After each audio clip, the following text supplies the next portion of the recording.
This is Las Vegas Real Estate Now with local real estate expert Harvey Blankfeld. Rick, I thought I'd do our monthly market update. I want to remind everybody that I'm doing the monthly market update for September 2025. A lot of the data is actually August data, and it's all single-family homes because that's predominantly where I work.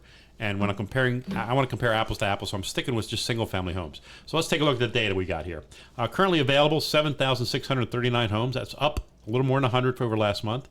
Under contract, 2,090. It's a little bit less than last month. And closed in the last 30 days, 1,718. That's down from last month, a little over 1,800 last month. So we have almost 4.5 months worth of inventory now based on those numbers. And our average days on market is 41, and our median price is 480, which matches what the RJ just said is 480. So my number coincides. Doesn't always coincide with theirs, but it does. Now compared to last year, we had 5,500 homes on the market. We had about the same amount in escrow. We sold almost 2,000 in that 30-day period, and our average days on market was only 31, and our median price was 475. So year over year, prices are up $5,000, about 1%. Yep. About 1%. Okay, so that's our data points for September. Now let's take a look. Here's our stack chart. These are the number of closings we have, single-family homes, and you can see it goes all the way back. I mean, we're really looking at kind of like this year, like 2008 numbers is what we're compared to right now. Way off. 2002 or yeah, 2002. Yeah, right in that range. 2002, 2008, but significantly lower, and significantly lower than the last 2 years even. Right. We're falling behind. We were kind of okay, and now we're falling behind even the last 2 years, which were really slow years in terms of overall volume. Now, when I say volume, I'm talking about number of homes sold. Which is really interesting because you jump back to 2017, 18, 19 right here. Yeah. You know, and even 20 for that first part. Yeah. Getting off. 18, 19, 20 we're pretty much dead even. Yeah. And now we're looking, and we're going to come in thousands of homes short of that. Yeah. With a market that's still increasing. Indeed. So the demand is still there. That's it. Prices are still, they're not going down. They're just not. I mean, I'm going to say they're flat. They've been flat for, like you said, 9 months.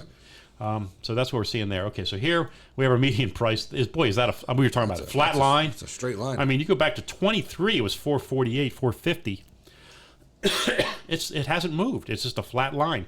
The median price is, we go back, median price back in September of last year was 480. So we're at the same numbers. 479, 480, 475, 480, 475, 485, 485. It's been that same number for a year. It hasn't changed. So that's the number. That's what it costs to buy a home in Vegas right now, single family home. Luxury sales. This was kind of interesting to me. They're up.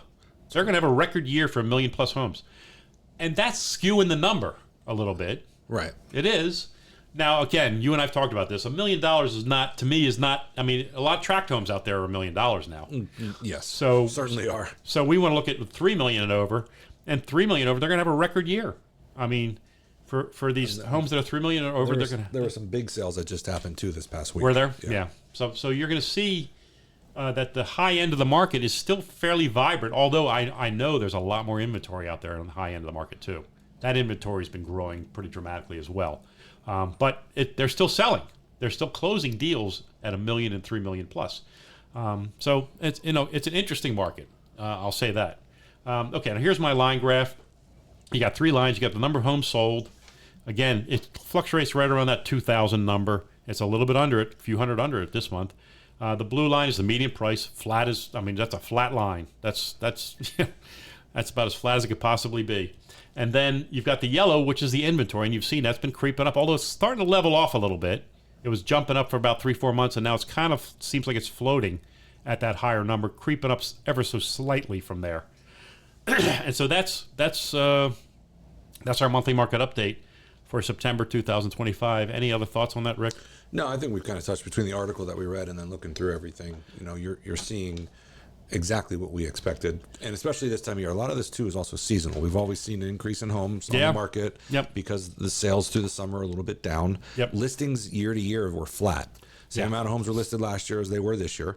Now it's just that growing number of inventory because things aren't selling as fast. And the buyers are sitting on the sideline waiting for, this rate's going to change. When this perfect storm comes, you're going to see this big push of properties coming off the market pretty quick, and it could come very soon. Well, yeah, I mean, there's pent up demand in the sense that there are buyers out there I know that would like to buy, and they're thinking there's going to be a better opportunity sometime down the road, but eventually they're going to come to the realization, no, now is the time. Let's just get this done, and that's going to happen. If in fact, for whatever reason, rates were to like plummet, go way down, that inventory is going to disappear in a minute. Oh, absolutely. It's just gonna fly. Everything's all of a sudden sellers are gonna be okay. I can trade now, right? And buyers are gonna be like, ooh, I can get that rate now. I don't want to wait for the rate to go up again, and it's gonna get a little nutty. And you're gonna be sorry because you could have taken advantage of the price we have now versus what's gonna happen to the prices when that does happen. Exactly. Because the prices will go up based on that. It's just supply and demand, guys.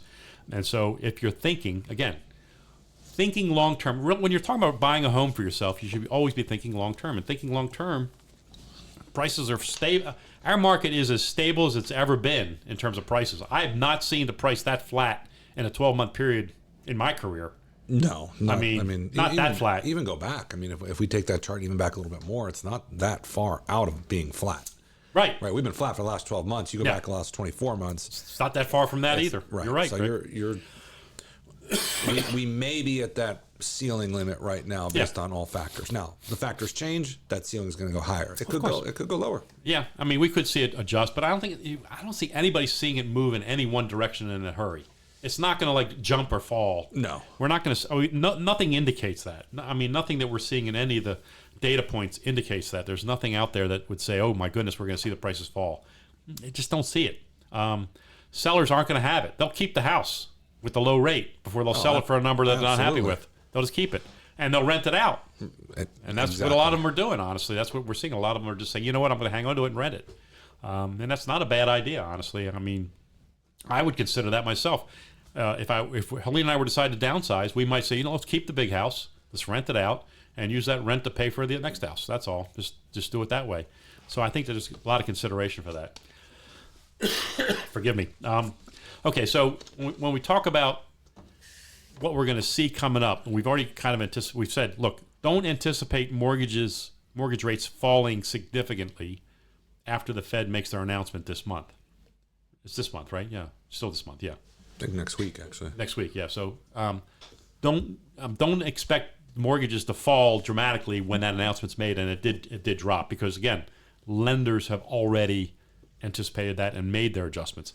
And the other thing is that, like you said, I'm a little worried about what the inflation reports are going to say, because if inflation's creeping up at a higher number, then the Fed might be a little more reluctant to lower the rate. They might think twice about it. Yeah, but based on the jobs report and what we saw today, tomorrow will be another big day, but it's, for some reason, to the unknown, things have seemed to have cooled off a little bit. You know, I have to say about the jobs report, you know, the jobs report comes out and it's a lot worse than they thought. A lot worse than they thought. Are they going to fire this person too? I mean, what are you going to do? You keep firing people till the jobs report's good?